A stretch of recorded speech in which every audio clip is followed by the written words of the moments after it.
Assalamualaikum warahmatullahi wabarakatuh. Waalaikumsalam warahmatullahi wabarakatuh. Alhamdulillah kita siang hari ini bersama Kiai El-Haj Darussalam, Dr. Darussalam, MP apa MP? MAP. MAV, ya, pimpinan Pondok Pesantren Modern An-Najiyah Lubuk Linggau. Gimana kabarnya, Ustaz? Alhamdulillah khair. Alhamdulillah. Jadi Ya, beliau ini di samping pimpinan pesantren, sudah malang melintang di dunia politik, di dunia dakwah, di dunia pergerakan, malang dan melintang. ya malang melintang. Melintang ya. Nah, asal Belum, jangan belum dapat mujur. asal jangan nasib malang ya. Ya. Sudah banyak makan asam garam ya, dak? Hmm. Asam garam pula ya Asam garam. dalam dunia dakwah. Jadi beliau juga pernah di Mekah dulu, Ustaz, ya? Lihat Di Mekah berapa tahun? dilihat Di Riyadh, ya? nah, Berapa tahun, ya? 3,5 lah. 3,5 tahun. Dan belajar langsung dengan Syekh Utsaimin, Ustaz, ya, antum ya? Alhamdulillah. Jadi beliau belajar langsung dengan Syekhnya langsung di Saudi Arabia. Tapi saya lihat beliau ini tetap berpikir apa namanya, ajaran beliau juga tetap seperti yang ada umumnya, ya. Dikit-dikit nyalakan ya, dan lain sebagainya. Ustaz, kalau menurut antum, Ana serahkan ke antum mau bicara tentang politik, karena antum juga pernah jadi ketua partai di Kota Lubuk Linggau dan juga penggagas partai untuk di Muratara. Kemudian nak bicara masalah pesantren juga boleh, Ustaz. Yang jelas ini bisa bermanfaat untuk netizen semua, untuk yang muda-muda, yang tua-tua, ya, untuk kita semua, Ustaz. Ya, fadal, Ustaz. Ya, alhamdulillah. Salatu wassalamu ala rasulillah. La haula wa la quwwata illa billah. Ya, syukran. Kiai Al-Haj Zulkarnain Bayan, pimpinan Pondok Pesantren Tazakah Muratara, ya, selaku tuan rumah pada siang hari ini. Ya. Ya, kami sebagai tamu sudah dihargai dengan ajak makan, minum. Ya, mudah-mudahan berkah tuan rumah. Amin, amin, Ya, amin. amin. Amin. Ya, kalau berbicara masalah ya kondisi umat saat ini, tentunya ya semuanya penting. Betul. Ya, pondok pesantren ya memang kita tahu sendiri kiprah pondok pesantren ya dari sebelum kemerdekaan, ya itu tidak bisa kita lupakan. Betul, betul. Ya, dan kita harus teruskan perjuangan para ulama, para kiai pondok pesantren. Ya, dan itu kita syukuri. Ya, tentunya ya kalau kita kembali merujuk dulu para ulama, para kiai pondok pesantren dulu juga dia tidak terlepas dari ya peran mereka di dunia politik. Kalau mereka tidak terjun ke politik, ya mungkin negara kita walau alam. Ya, ya. Maka keluarlah fatwa jihad, Ya, ya. ya kan, maka keluarlah ya dulu juga ya di sebelum merintis ya negara Kesatuan Republik Indonesia ini, KRI ini, ya para ulama-ulama kita dulu juga mendirikan syarikat dagang. Ya, Kan kemudian ada juga namanya Partai Syarikat Islam. ya, ya. Ya, Nah, itu artinya juga bakal kalau menurut antum, ya saya teringat gini, Ustaz, kata Presiden Turki yang siapa? Tayyip Erbakan atau ini? Erbakan. Erbakan, ya. Jadi kalau orang baik, ya, tidak terjun ke politik, maka politik dikuasai orang-orang yang tidak baik, Ustaz, ya. Ya betul. Jadi kita harus berpartisipasi. Ya, masalah pilihan terserah, Ustaz. Artinya mungkin ada ustadz ataupun orang Islam ataupun ulama berpikir ada usaha dia mau fokus di pendidikan, ya. Ada juga yang ya dia punya ini Artinya memang kita harus hargai yang mau terjun politik, ya kita dukung Ustaz ya. Sebab kalau Ustadz, maaf ngomong, kalau Ustadz tidak ada yang terjun, akhirnya yang nguasai kita orang-orang yang tidak sholat, yang Ustaz ya. bukan ustadz. Nah, ulama-ulama ya, yang tidak ini, akhirnya politik yang memegang kekuasaan itu orang-orang yang tidak pernah sholat ya, atau misalnya tidak tahu kebaikan, mana halal haram gitu kan. Ya, Nah gitu, gimana menurut antum? ya betul sekali. Ya karena ya jangankan politik, agama pun pilihan. Ya, ya. Jadi memang tidak ada paksaan kan. Hmm, Tidak wajib, misalnya kita mengatakan wajib para kiai harus boleh, tidak juga. ya, ya. Dan itu pilihan. Dan artinya ya kita juga jangan juga mengejek dan menghina mungkin jika ada salah seorang mungkin ulama kiai terjun ke politik juga, kita justru kita doakan. Ya. Ya dulu kalau misalnya para ulama Kita doakan dulu biar saling istiqomah Ustaz. ya biar Karena istiqomah, di ya biar politik itu ya berhasil. godaannya besar Ustaz ya. Ya betul. Kalau Iya betul. ustadz-ustadz ini godaan yang susah mudah Ustaz. Ya. Ketika ketemu godaan yang lemak-lemak, itu kadang-kadang Ya. tidak kuat ya.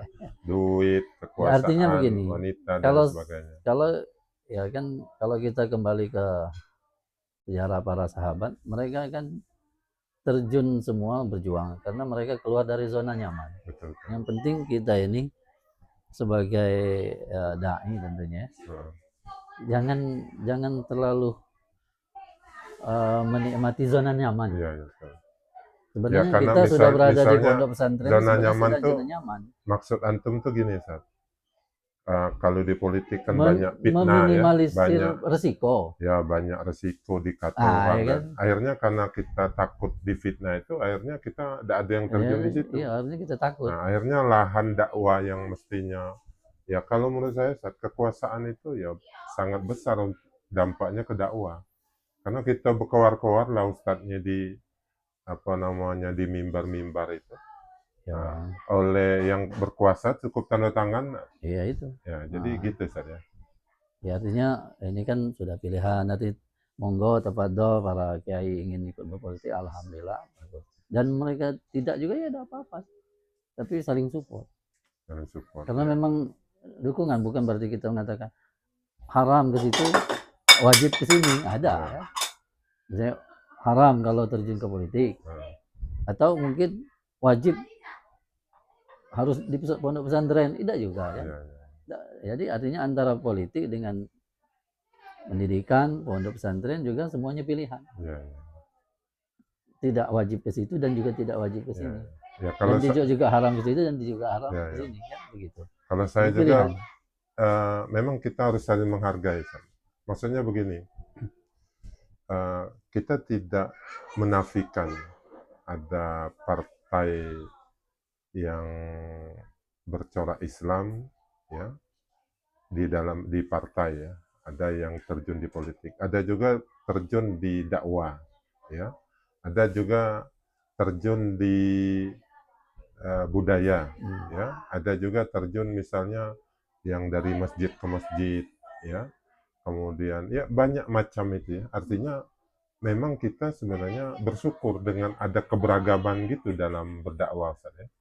Baik itu di politik, bahkan di olahraga ya, di berbagai segi di kepemudaan. Karena misalnya ya, ada ustadz yang tidak setuju dengan yang berdakwah, maaf ngomong, di tempat-tempat di luar ya. Nah, padahal ustadz yang biasa ceramah di masjid, yang dia ceramai yang sudah ke masjid, yang tidak ke masjid tuh siapa yang lahan menceramai. Iya. Kemudian kalau yang tidak ada yang ke politik, nanti politik itu tidak ada warna keislamannya itu Ustaz ya. Dia ada warna agamanya di situ gitu. Ya. Nah, itu gimana tuh Ustaz? Ya ala kulli hal, artinya semuanya berhubungan, semuanya berkaitan, bersinergi. Ya, karena Rasul sendiri sudah saking pentingnya kan di dalam hadis Rasul mengatakan apa tudin salasa, agama itu kan hancur oleh tiga hal. Yang pertama Al-imamun jair. Al-imamul jahil. Jair. Jail. Jadi pemimpin yang zalim. Pemimpin yang zalim. Imamul jail. Yang kedua, al-alim fajir. Al-alim Fajir. fajir. Jadi apa namanya? Orang yang ulama. berilmu, ulama. Ulama yang su. Ulama su. Ulama su. Artinya ulama yang fasik.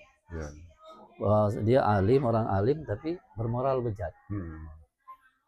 Tidak sesuai dengan ucapan, perbuatan dengan ucapan beda. Nah ini kan penghancur agama. Kemudian al-mujtahid jahil. Al-mujtahid jahil. Mujtahid jahil itu artinya orang-orang yang mengeluarkan fatwa tanpa ilmu.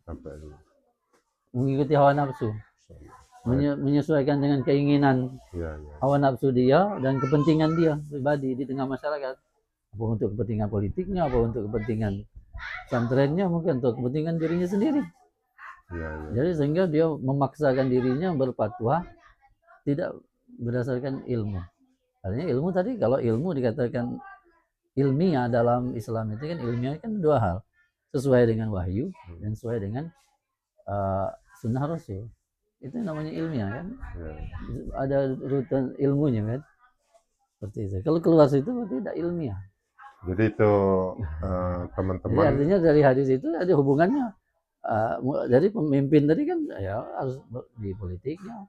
Ulama ini kan ada kaitannya kan, tidak terpisah. Karena ya kalau tiga hal ini rusak, ya rusaklah agama kita. Maka harus bagaimana kita menjadikan seorang pemimpin yang adil, yang bijaksana, yang betul-betul sesuai dengan yang cinta rakyat, yang dicintai oleh rakyat. Ya, jadi ada 3 pesan yang penting tadi dari Kiai Al-Hajj Al-Mukarram Haji Darussalam. Pertama, ada 3 yang menghancurkan agama. Yang pertama, yaitu pemimpin yang zolim, yang tidak adil. Ya. Yang kedua, apa Ustaz? Orang alim yang orang alim bermoral bejat, yang moralnya kurang bagus, bejat, ya. Kemudian yang ketiga, mujtahid jahil, ya, yang jahil. Jadi dia mengambil intisari ilmu, berijtihad, tapi pada dasarnya dia tidak merujuk pada yang kaidah-kaidah dalam keilmuan di dalam Islam. Gitu. Kemudian apa lagi Ustaz, pesan-pesan untuk ini Ustaz? Ya mungkin itulah mungkin sebagai kaitan artinya antara politik dengan agama itu harus sinergi. Karena, jadi kalau orang bilang politik kan itu kotor, antum tidak setuju Ustaz? Ya mungkin oknum sama sekarang orang mengatakan instansi ini kan mungkin bukan instansinya, tapi oknumnya kan. Justru kalau saya Ustaz, kalau dia bilang politik itu kotor, lah justru ustadznya harus membersihkan, mengembalikan. Karena politik itu kan oknum kata antum tadi di mana saja kan ada. Bukan hanya di politik, di agama juga ada oknum-oknum yang tidak sesuai dengan ajaran agama itu sendiri Ustaz. Jadi ya termasuk kalau kita kan termasuk dari istihad kan, kita terjun ke politik kan istihad. Kalau kita benar berarti kan dapat 2 pahala. Betul. Kalau salah kan dapat 1. Kan jadi istihad fikih kan. Termasuk daripada istihad ya. Bagian dari salah untuk memperbaiki rakyat itu kan gitu. Untuk memperbaiki umat itu kan mulai dari pemimpinnya sampai ke bawahnya kan. Gitu, kan. Saya teringat kata-kata apa namanya Ibnu Taimiyah, yang pengarang Ibnu Khaldun, dia bilang 1000 tahun pemimpin yang zolim itu lebih baik daripada sehari tidak ada pemimpin. Ya bukan berarti yang zolim itu oke. Artinya keberadaan kepemimpinan, kemudian kalau kita nyebut kepala daerah, yaitu memang penting kan. Dan alhamdulillah Ustadz, kita kalau di negara kita Indonesia ini, politik ya ibarat itihad tadi kan.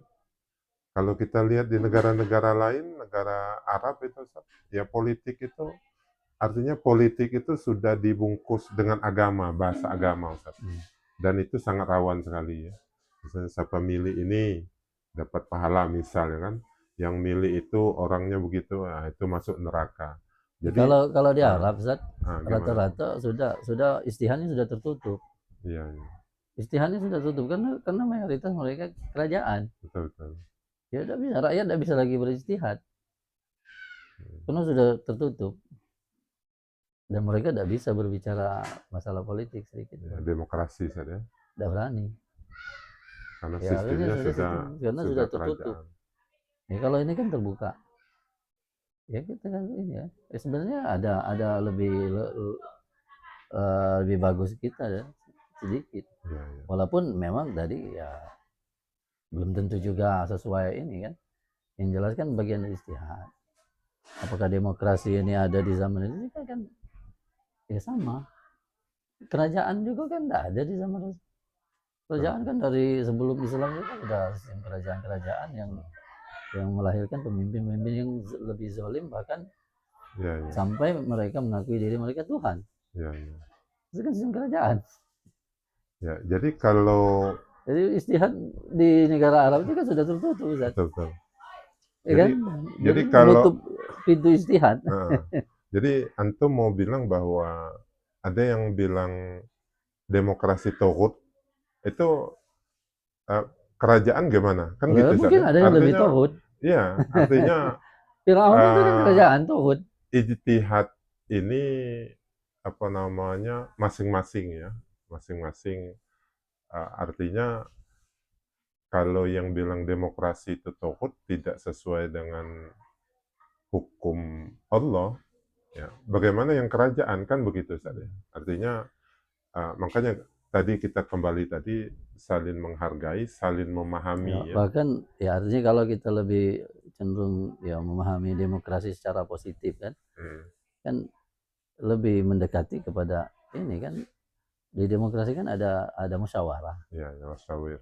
Nah itu kan lebih walaupun belum 100% ini benar, tapi kan lebih mendekati kepada ini kan, di situ ada unsur-unsur tasyawur, musyawarah, wa amruhum syura bainahum kan. Nah di situ kan ada musyawarah, mufakat. Nah untuk menentukan kebijakan kan, nah, tidak instruksi langsung. Betul. Kan mungkin ya walaupun tidak 100% ini katanya kan, ya, tapi lebih mendekati. Nah mungkin saat ini mungkin ya seperti itu. Ya, jadi pertama sebenarnya kita hidup di Indonesia sudah syukur, Ustaz. Artinya antara agama dengan politik itu kalau saya lihat cuman Indonesia yang bisa menggabungkan itu. Ya. Kalau kita lihat negara lain, apalagi negara-negara sekuler itu ya dia sudah menganggap bahwa agama itu udah urusan pribadi ya. Tapi kalau kita lihat sekarang, ya misalnya fenomena di negara-negara Barat ada sekarang lagi tren ini aliran child free. Child free itu di mana perempuan tidak mau lagi punya anak. Ya pertama karena ya kalau kita lihat di negara sana kan, negara-negara yang ini mengurangi beban hidup. Ya, karena dia menganggap gini. Orang-orang tua itu kan tinggalnya di panti jompo. Nah, akhirnya lama-lama orang berpikir, ya untuk apa punya anak? Gitu kan? Ya, karena mereka tidak dan tidak perlu nikah juga. Iya, betul. Karena mereka menganggap tidak ada landasan. Kalau agama kita kan jelas. Birrul walidain, artinya menghargai, menghormati, patuh dengan orang tua itu bagian daripada perintah agama. Nah, kemudian kita mendidik anak itu bagian daripada ibadah. Nah, ini artinya syukur kita di Indonesia. Jadi kesimpulannya pertama kita saling menghormati, saling memahami antara pilihan para teman-teman yang mau terjun ke politik, yang mau terjun di dakwah, yang tidak mau terjun ke politik, oke-oke saja. Yang jelas saling menghargai dan semuanya ada manfaatnya. Insyaallah. Itu saja. Mudah-mudahan dialog singkat ini bermanfaat untuk kita semua, Ustadz. Amin. Terima kasih atas kehadiran antum di Pondok Pesantren Tajaka. Wabillahi taufiq wal hidayah. Wassalamualaikum warahmatullahi wabarakatuh. Waalaikumsalam warahmatullahi wabarakatuh.